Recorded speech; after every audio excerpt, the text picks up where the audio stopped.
Cowboy fans, this is Cowboy Legend for Life. Let me say that right. This is Cowboys Legend for Life. That's me. Alright? And I wanted to say something here. I'm getting excited. I'm starting to really start to feel the season coming. And the things around me and the information I'm getting. We got Zach Martin signed, and I was a little bit worried about that. You know, I didn't want any beef going into the training camp and all that stuff. And I just wanted the balance right. I want the balance of a team. And if that's when you got a team, that's what it means. It means balance. Okay, and so I'm happy now because I feel like, you know, that Zeke is out of the limelight of the the zero. What do they call it? The target of the NFL, and plus Roger Goodell, of course, and of course, you know, at TMZ they're going to keep trying and trying, but Zeke is confident, he's clear, and he knows that he's a good man, and I love that about him. He's a young boy like that, you know. He's fit, he's intelligent, and he's happy, and that's why I love to see him. And he plays like that. Same thing with Dak, the same way. You know, becoming the leader of the team now, and him doing his crisp workouts and things like that. In the OTAs, he was out there throwing that ball, and he looked good. Okay, and then a lot of the young receivers out there look good, and I'm happy. You know, I know we got a little situation now because I got reported. It was a report today that Irving's going to be joining into the practices now, going to the mini camp.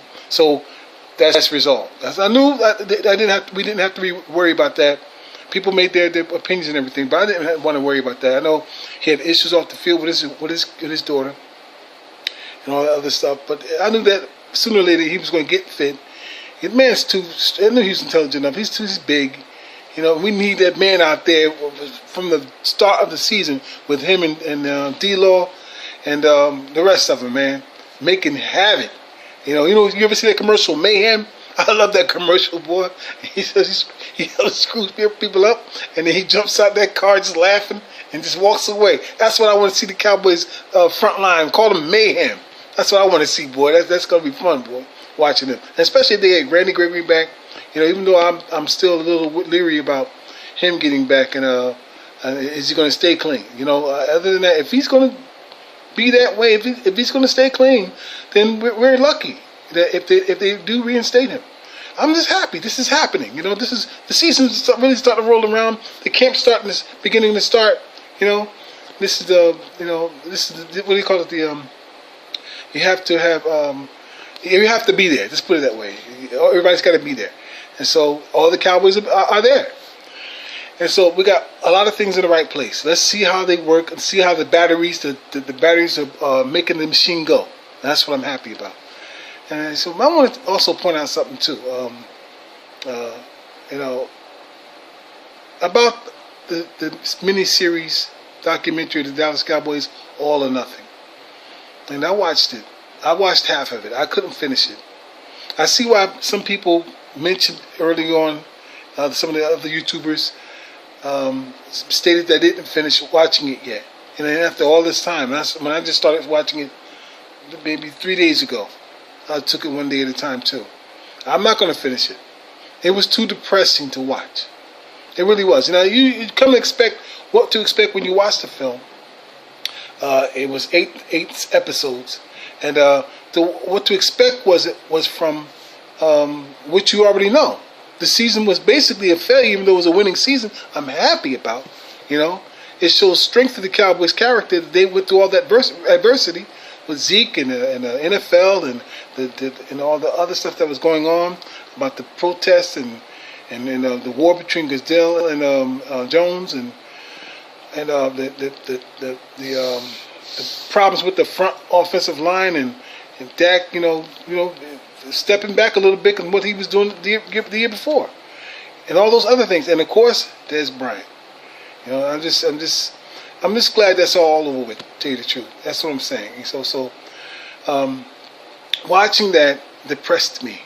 I could not finish it The only thing I'm going to say to you about that is that I'm not going to finish it. All those, I want to thank Law Nation though, putting out there, because it got a lot of people interested in watching All or Nothing, because he put a lot of snippets out of All or Nothing. It was very interesting. But when it got to me to watch the series, and I finally started watching, I couldn't do it.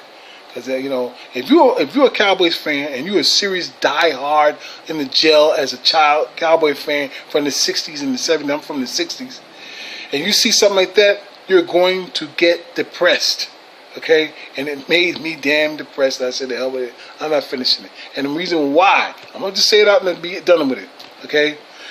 Because Des Bryant never shut the fuck up. He never shut up. And that's what the documentary made it look like. Maybe it wasn't really like that, but when I saw the documentary and seeing him and him just crowing badly with really pretty much mocking his quarterback and the coaching staff as well as too. You understand? He wasn't respectful to doing it the way Sean Lee was. And Sean Lee made his beef about something he didn't like on the field in terms of a play that they were called to make. He came clearly to his coach and said, "This is not going to fly. You know what I mean? I can't do this. It's not physically capable of doing this." But Des Bryant, oh man, hit man, fuck man, tired of this shit, man. That was two now. Oh, single man, you know. I just want a chance, man. Just one chance. He was mocking his quarterback. It was just one chance, man. So you see why they cut his ass. Okay, they had enough of it. And then to me, I think he was covering his inability to break routes. That's what he was doing. You see how he was reacting, and the way he was reacting with Jordan Lewis on the field. Okay, now he had that beef with Jordan Lewis. That was the thing I wanted to get to watch, and I didn't get to that point because I was too mad and depressed about Des Bryant. I wanted to see that, and I said, "The hell with this! I'm done with this." Okay, I mean, it depressed me. And if I had a bat and I was sitting in that locker room at halftime in one of those games, I would just put Des Bryant with this fucking misery. That's all to it. So yeah, go ahead and rest me. I'm done. Okay? I just had enough of him. He had to go. He had to go. Disgusting. That's all I wanted to say. That's all, I just want to put that out. And I can't wait, man. I'm excited. I want to see what the Eagles are going to do. I want to see what the Redskins are going to do. I'm really kind of excited to see what the Redskins are going to do with Alex Smith. And I'm also excited to see what Kurt is going to do with the Denver Broncos. And see how he gels with them. It's interesting if you think about it. But of course, you're going to have a quarterback problem in Philadelphia, and they're ignoring that right now. The fan base, that's on them. That's something they have to deal with.